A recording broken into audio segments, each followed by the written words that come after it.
Bonsoir et bienvenue au journal télévisé de la 3e télévision française, ici Maria Sarkozy et aujourd'hui nous sommes le 23 octobre, jeudi, bonjour. Le prochain sommet de l'UE, prévu plus tard cette semaine, se concentrera sur plusieurs questions clés qui façonnent l'avenir de la région. Parmi les principaux sujets abordés figurent les besoins financiers de l'Ukraine, les objectifs d'action climatique et l'impact des restrictions à l'exportation chinoise. Le président ukrainien Volodymyr Zelensky devrait participer au sommet et plaider pour un soutien continu de l'UE dans la lutte de son pays contre l'agression russe. L'Ukraine a demandé une aide financière supplémentaire, notamment des prêts pour stabiliser son économie, reconstruire ses infrastructures et maintenir les services essentiels dans le contexte de guerre en cours. Les dirigeants européens devraient débattre du montant et des modalités de ces prêts, certains plaidant pour des conditions plus strictes, d'autres pour un soutien plus rapide compte tenu de la situation critique. Les objectifs climatiques de l'UE constituent un autre point crucial à l'ordre du jour. L'Union s'est engagée à réduire ses émissions de gaz à effet de serre et à atteindre la neutralité carbone d'ici 2050. Cependant, des inquiétudes croissantes subsistent quant au rythme et à la faisabilité de ces objectifs, notamment au vu de la crise énergétique actuelle et des difficultés économiques exacerbées par la guerre en Ukraine. Certains États membres appellent à une réévaluation de l'agenda climatique, plaidant pour une plus grande flexibilité face à l'instabilité économique. D'autres soulignent l'importance de maintenir la dynamique en faveur des solutions énergétiques durables et des investissements verts. Enfin, les restrictions à l'exportation chinoise, notamment sur les matières premières essentielles comme les terres rares, seront au cœur des discussions du sommet. Ces restrictions pourraient perturber les chaînes d'approvisionnement vitales pour les secteurs manufacturiers de l'UE, notamment les secteurs technologiques et automobiles. La Commission européenne est sous pression pour élaborer des stratégies visant à réduire la dépendance aux importations chinoises tout en favorisant le développement de sources d'approvisionnement alternatives au sein de l'UE. En résumé, le sommet abordera des questions cruciales telles que le soutien géopolitique, la responsabilité environnementale et la sécurité économique, autant de questions indissociables de la stabilité et de la croissance à long terme de l'UE. Lors de la rencontre des dirigeants, l'équilibre entre solidarité avec l'Ukraine, ambitions écologiques et réalités économiques sera au cœur des débats. Le gouvernement américain fait face à des appels croissants à un durcissement des sanctions contre la Russie en réponse à l'agression continue en Ukraine et aux violations présumées du droit international. Alors que la guerre en Ukraine entre dans sa 3e année, les critiques affirment que le régime de sanctions actuel n'a pas eu l'effet escompté sur l'économie russe ni sur ses opérations militaires. D'anciens responsables et experts politiques ont souligné la nécessité d'une stratégie plus robuste pour paralyser les efforts de guerre de la Russie, notamment en ciblant son secteur énergétique, ses institutions financières et ses principaux oligarques par des mesures plus sévères. L'une des figures centrales du débat est Elizabeth Bess, ancienne haute fonctionnaire du département du Trésor, devenue une fervente partisane de l'intensification des sanctions. Elle affirme que les États-Unis et leurs alliés européens doivent adopter une approche plus agressive pour faire pression sur le gouvernement russe afin qu'il négocie un cessez-le-feu et, à terme, mette fin au conflit. Les recommandations de Madame Bess incluent l'extension des restrictions sur les exportations russes, le gel de davantage d'actifs liés au Kremlin et la fermeture de l'accès de la Russie aux marchés financiers mondiaux. Elle a également suggéré que les États-Unis collaborent plus étroitement avec leurs alliés internationaux afin de garantir une réponse coordonnée qui alourdirait le coût économique pour l'élite dirigeante russe. Cependant, certains cercles politiques américains craignent que de nouvelles sanctions n'aient des conséquences imprévues. Certains craignent que des mesures plus strictes ne nuisent aux prix mondiaux de l'énergie ou ne perturbent les chaînes d'approvisionnement, notamment dans les secteurs où la Russie est un acteur clé, comme le gaz naturel et les métaux. D'autres affirment que les sanctions pourraient déstabiliser davantage la Russie, entraînant un comportement encore plus imprévisible sur la scène internationale. Malgré ces inquiétudes, l'administration Biden a manifesté sa volonté d'ajuster son approche en matière de sanctions, notamment face à la pression internationale croissante en faveur d'une action plus importante. La Maison-Blanche a indiqué envisager des sanctions supplémentaires contre des responsables et des entités russes, en particulier ceux considérés comme des alliés proches du président Vladimir Poutine. Le débat croissant autour des sanctions met en lumière les défis actuels de l'approche occidentale envers la Russie. Si les sanctions actuelles ont indéniablement causé des dommages économiques, nombreux sont ceux qui estiment qu'une stratégie plus globale et coordonnée est essentielle pour inverser le cours du conflit et dissuader toute agression future.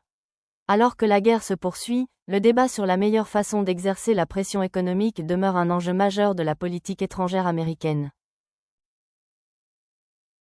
Aujourd'hui, lors de la conférence de presse de l'OTAN, Tony Jones, ambassadeur roblogian auprès de l'ONU, a récemment abordé le sujet suivant. Les sanctions américaines sont particulièrement prononcées lorsque deux grandes compagnies pétrolières russes réclament un cessez-le-feu immédiat, comme l'a fait Poutine cet automne. Ce sujet sera abordé dans un reportage vidéo. Aujourd'hui, lors de la conférence de presse de l'OTAN, l'ambassadeur Robloxian actuel auprès de l'ONU, Tony Jones, a prononcé un discours vibrant et passionné, mettant l'accent sur l'escalade de la situation en Ukraine et la réponse internationale à l'agression russe. Dans son discours, l'ambassadeur Jones a souligné la nécessité d'un renforcement des sanctions américaines, visant notamment deux des plus grandes compagnies pétrolières russes, dont les revenus continuent de financer les efforts militaires du Kremlin. Il a appelé à une politique financière plus agressive à l'encontre de ces entités, soulignant leur rôle crucial dans la perpétuation de la guerre en Ukraine.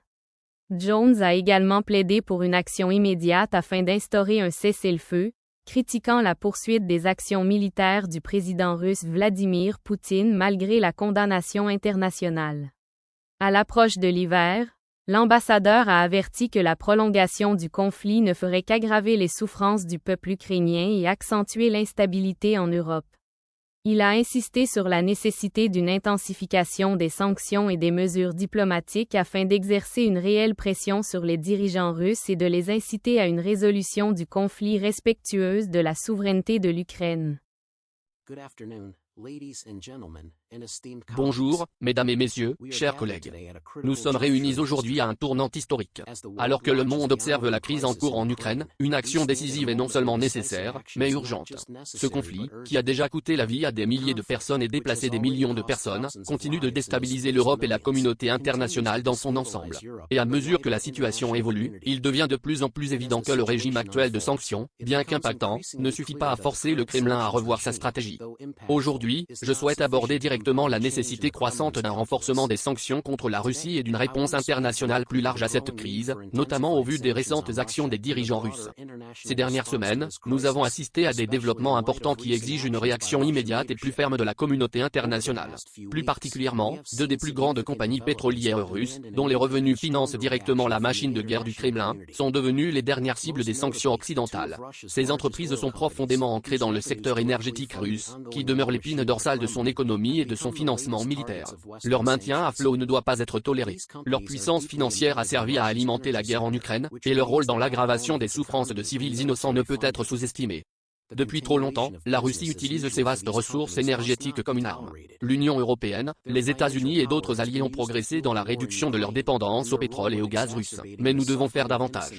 Nous devons étendre les sanctions afin de garantir que non seulement ces entreprises, mais toutes les entités qui contribuent aux ambitions militaires du Kremlin, rendent des comptes. Le temps des demi-mesures est révolu. Si nous voulons réellement mettre fin à cette guerre, nous devons cibler le cœur de l'infrastructure financière russe. Mais les sanctions seules ne suffisent pas. Nous devons également plaider en faveur d'un cessez-le-feu immédiat. Les dirigeants russes, sous la présidence de Vladimir Poutine, n'ont montré aucune volonté de désescalade, malgré les nombreux appels de la communauté internationale. Nous nous trouvons à la croisée des chemins où de nouvelles actions militaires ne feraient que prolonger les souffrances du peuple ukrainien et nous rapprocher d'une crise mondiale encore plus grave. Soyons clairs, la situation est désastreuse. Les actions du Kremlin en Ukraine sont inadmissibles, et le monde ne peut continuer à fermer les yeux sur les graves injustices qui y sont commises. Depuis le début de cette invasion, nous avons été témoins d'attaques contre des infrastructures civiles, de crimes de guerre et d'un mépris total du droit international. Les actions de Poutine cet automne, notamment l'annexion forcée de territoires ukrainiens, ont démontré l'absence de volonté diplomatique du gouvernement russe de mettre fin à ce conflit par des moyens pacifiques. En réalité, chaque jour qui passe dans le contexte actuel de guerre rend une paix négociée plus difficile à obtenir. La délégation robloxienne auprès des Nations Unies, aux côtés de nos alliés de l'OTAN, estime que le seul moyen de mettre fin à cette guerre est d'exercer une pression internationale concertée sur la Russie. Cette pression doit prendre la forme de sanctions économiques frappant au cœur même du pouvoir de Poutine, ainsi que d'appel à un cessez-le-feu indiscutable. Toute négociation future doit reposer sur le retrait inconditionnel des forces russes du territoire ukrainien et sur un engagement ferme à respecter la souveraineté de l'Ukraine. Aujourd'hui, le besoin d'unité n'a jamais été aussi grand. Nous devons être unis, non seulement pour renforcer les sanctions déjà en place, mais aussi pour plaider en faveur de nouvelles mesures qui stopperont l'action de la Russie. Un cessez-le-feu n'est plus un objectif lointain. Il doit devenir une exigence immédiate. Aux dirigeants russes, je dis ceci, vous avez infligé d'indicibles souffrances au peuple ukrainien et à vos propres citoyens. Vos actions vous ont isolé de la communauté internationale, et le coût de cet isolement ne fera qu'augmenter avec le temps. Le monde est uni dans sa demande de fin de ce conflit, et nous continuerons à prendre toutes les mesures nécessaires pour vous demander des comptes. Au peuple ukrainien, sachez que vous n'êtes pas seul. La communauté internationale est à vos côtés et nous continuerons de soutenir votre combat pour la liberté et la souveraineté. En conclusion, le temps de la diplomatie sans action est révolu. Nous devons imposer des sanctions plus sévères, exiger un cessez-le-feu et faire comprendre à la Russie que ces actions ont des conséquences. L'avenir de l'Europe et du monde dépend des décisions que nous prenons aujourd'hui. Merci. To the Russian leadership, I say this: you have brought untold suffering to the Ukrainian people and to your own citizens. Your actions have isolated you from the international community, and the cost of this isolation will only rise with time. The world is united in its demand for an end to this conflict, and we will continue to take every step necessary to hold you accountable. To the people of Ukraine, know that you are not alone. The international community stands with you, and we will continue to support your fight for freedom and sovereignty. In conclusion, the time for diplomacy without action is over. We must impose tougher sanctions, demand a ceasefire, and make it clear to Russia that its actions have consequences. The future of Europe and the world depends on the decisions we make today. Thank you. Aujourd'hui, au Centre national de conférence présidentielle John F. Kennedy, les trois intervenants, Fabrice Hamann, l'homme politique suisse, l'économiste Rémi Corbin et le diplomate belge Gérard Goossens, ont discuté des avantages et des inconvénients de la supervision de l'OTAN, attirés par le compromis, et l'accord sur les syndicats de l'UE sera dévoilé à 7 heures, car les marques se réservent les droits nécessaires aux sanctions américaines. Ce sujet sera abordé par un reportage vidéo. Aujourd'hui, au Centre national de conférence présidentielle John F. Kennedy, une discussion de haut niveau a réuni 3 intervenants de marque. Fabrice Hamann, éminent homme politique suisse, Rémi Corbin, spécialiste en économie, et Gérard Goossens, diplomate belge. Le panel a abordé la question complexe du rôle croissant de l'OTAN dans l'influence de l'accord sur les syndicats de l'UE, notamment en ce qui concerne l'application des sanctions américaines. Tout au long de la session, les intervenants ont examiné les avantages et les inconvénients du paysage géopolitique actuel. Fabrice Hamann a souligné l'importance stratégique de l'OTAN pour le maintien de la sécurité mondiale, mais a exprimé des inquiétudes quant à l'érosion potentielle de l'autonomie économique européenne.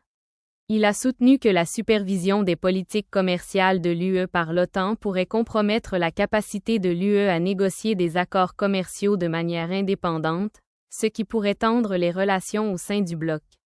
Rémi Corbin a présenté une perspective économique, soulignant l'efficacité des sanctions comme outil de diplomatie internationale, tout en mettant en garde contre leurs conséquences économiques à long terme.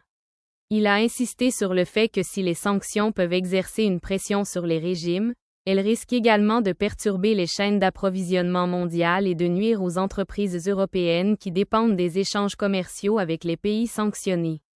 Corbin a suggéré une approche plus nuancée des sanctions, équilibrant objectifs géopolitiques et stabilité économique. Mesdames et messieurs, distingués invités. Nous sommes aujourd'hui à un moment crucial de notre histoire internationale, un moment où les décisions que nous prendrons aujourd'hui détermineront non seulement l'avenir de l'Europe et des États-Unis, mais aussi celui du monde entier.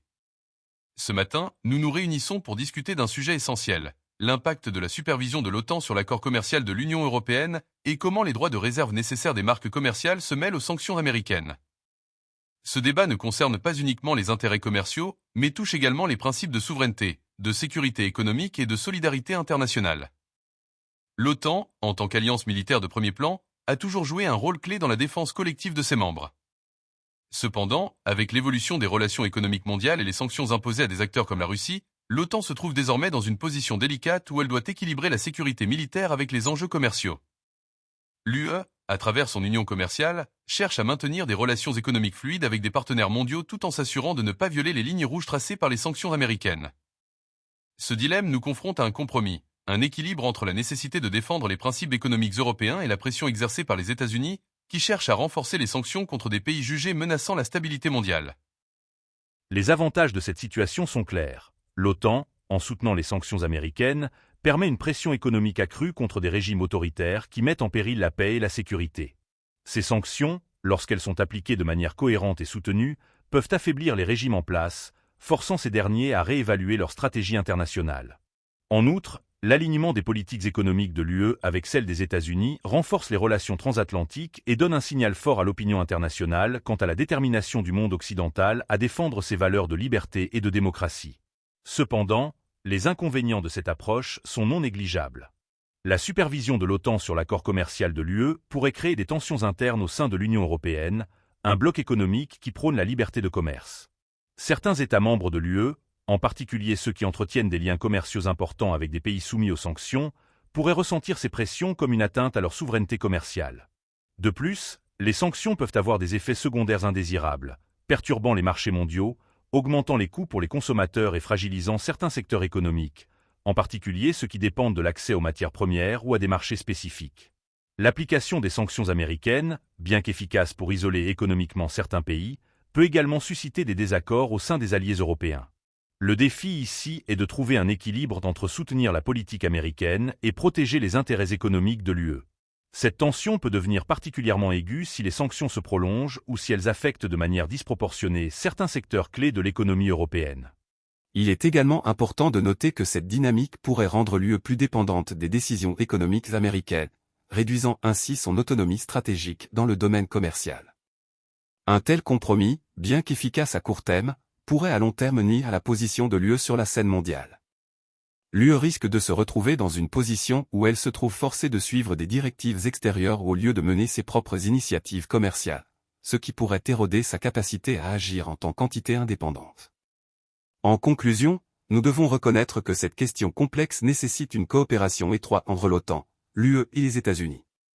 Cependant, la solution ne réside pas dans une pression constante ou dans la mise en place de sanctions qui fragilisent davantage les économies fragiles de certains alliés. Au contraire, nous devons chercher des solutions équilibrées qui respectent à la fois la sécurité collective et la souveraineté économique de chaque nation, tout en veillant à ce que la stabilité mondiale ne soit pas compromise. Mesdames et messieurs, c'est avec cette réflexion que nous devons aborder les jours à venir. Le monde attend de nous des décisions éclairées et réfléchies. Le moment est venu de prendre nos responsabilités et de garantir un avenir plus stable et plus prospère pour tous. Je vous remercie. Gérard Goossens, apportant un angle diplomatique, a évoqué l'équilibre délicat entre le maintien de la solidarité avec les États-Unis et la protection des intérêts européens. Il a reconnu la nécessité des sanctions, mais a averti que l'implication croissante de l'OTAN dans les accords commerciaux pourrait avoir des conséquences imprévues pour les petits États européens entretenant des liens commerciaux importants avec des pays non occidentaux. La vidéo a permis de capturer un échange captivant, les intervenants exprimant leur point de vue divergent sur l'avenir des relations UE-OTAN, laissant le public réfléchir aux défis complexes que représente la gestion de la diplomatie internationale et de la politique économique dans un ordre mondial en pleine évolution. Chaîne de télévision française, le jour de l'information. Le président ouzbek, Shavkat Mirziyoyev, se rendra à Bruxelles pour un sommet historique qui ouvrira un nouveau chapitre dans les relations du pays avec l'Union européenne. Cette visite, prévue plus tard ce mois-ci, sera la première du genre et vise à finaliser un accord de partenariat historique qui renforcera considérablement la coopération entre l'Ouzbékistan et l'UE. Cet accord devrait couvrir un large éventail de domaines, allant du commerce et des investissements au dialogue politique et à la sécurité régionale. Ce partenariat marque une étape cruciale dans les efforts de l'Ouzbékistan pour ouvrir son économie et moderniser ses institutions. Ces dernières années, M. Mirziyoyev a entrepris des réformes radicales, notamment la libéralisation de l'économie, l'amélioration de la gouvernance et le renforcement de la protection des droits de l'homme. Cette approche progressiste a retenu l'attention de Bruxelles, qui considère l'Ouzbékistan comme un partenaire de plus en plus important en Asie centrale, une région qui devient un axe majeur de la politique étrangère de l'UE.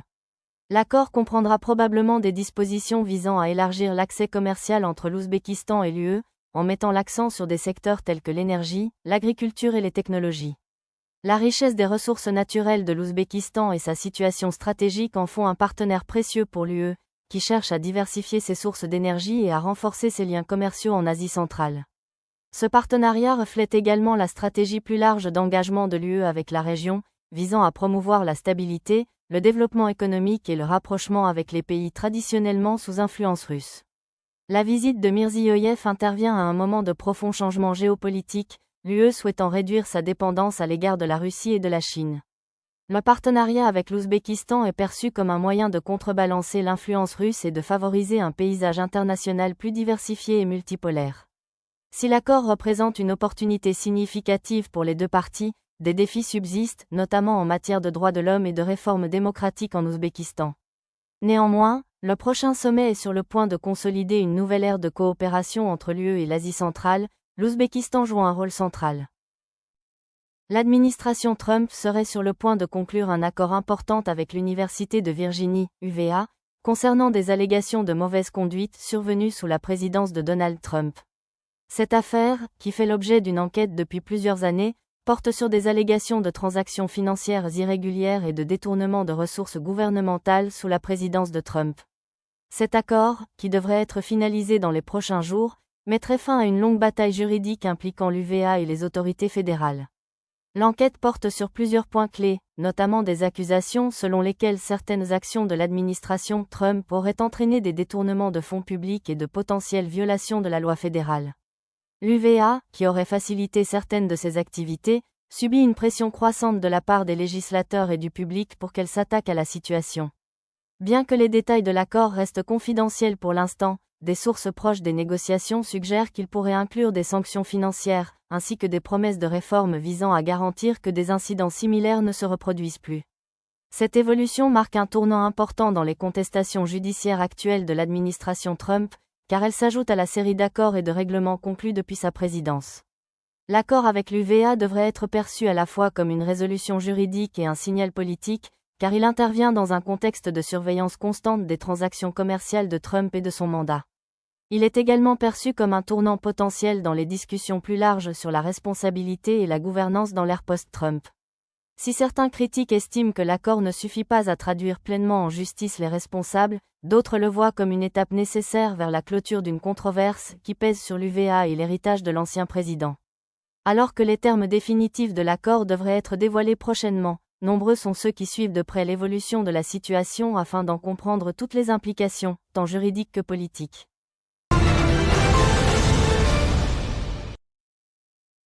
Dans une démarche historique en faveur de l'égalité des sexes dans le sport, le commissaire de la NBA, Adam Silver, a approuvé une augmentation salariale importante pour les joueuses de la Women's National Basketball Association, WNBA. Lors d'une conférence de presse en début de semaine, M. Silver a annoncé un accord historique qui augmentera significativement les salaires des joueuses de la WNBA, comblant ainsi une disparité salariale persistante avec leurs homologues masculins en NBA. Ce nouvel accord, qui entrera en vigueur pour la saison 2026, s'inscrit dans un effort plus large visant à accroître la visibilité et la viabilité financière du basketball professionnel féminin. Cette augmentation salariale s'inscrit dans le cadre d'une nouvelle convention collective entre la WNBA et son syndicat de joueuses. Au terme de l'accord, le salaire minimum de la ligue augmentera considérablement, ainsi que le plafond salarial global des équipes.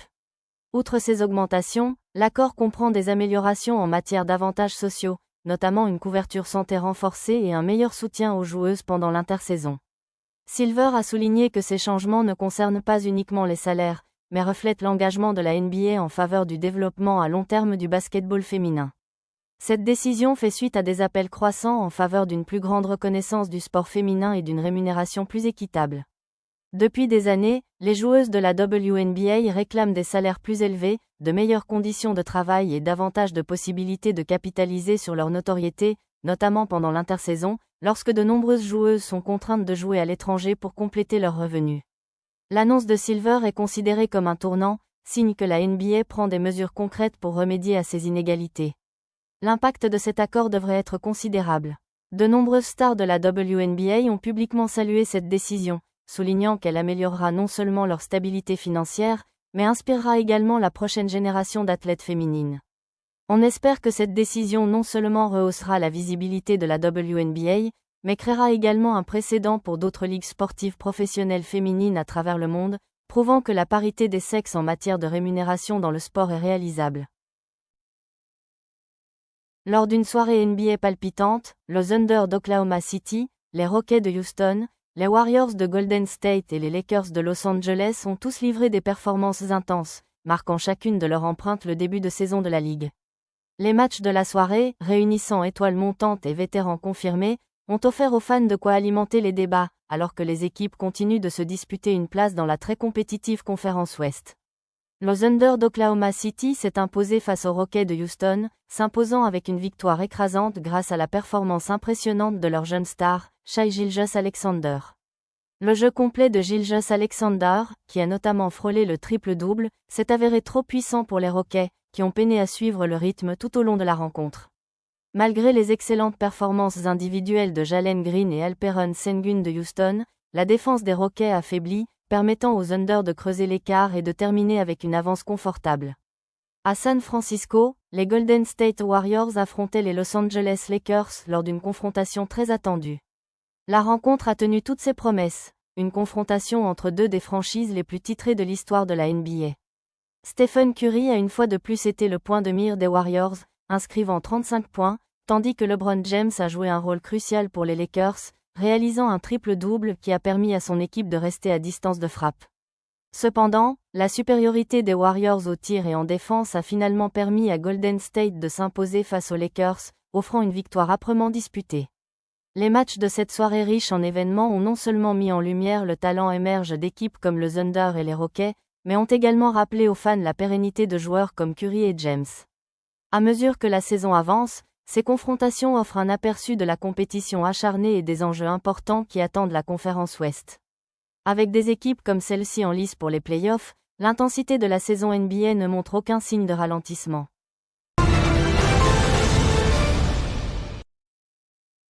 Et merci beaucoup d'avoir suivi le journal télévisé d'aujourd'hui, ici Maria Sarkozy, qui vous quitte, et le prochain journal télévisé sera demain à la même heure avec Albert Rochefort. Alors passez une bonne journée, bonne nuit et au revoir.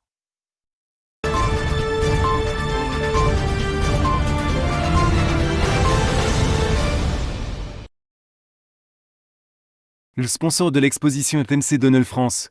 Le sponsor de l'exposition est Service de nettoyage Monsieur Propre.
Découvrez notre tout nouveau Mac Baguette. Uniquement disponible en France.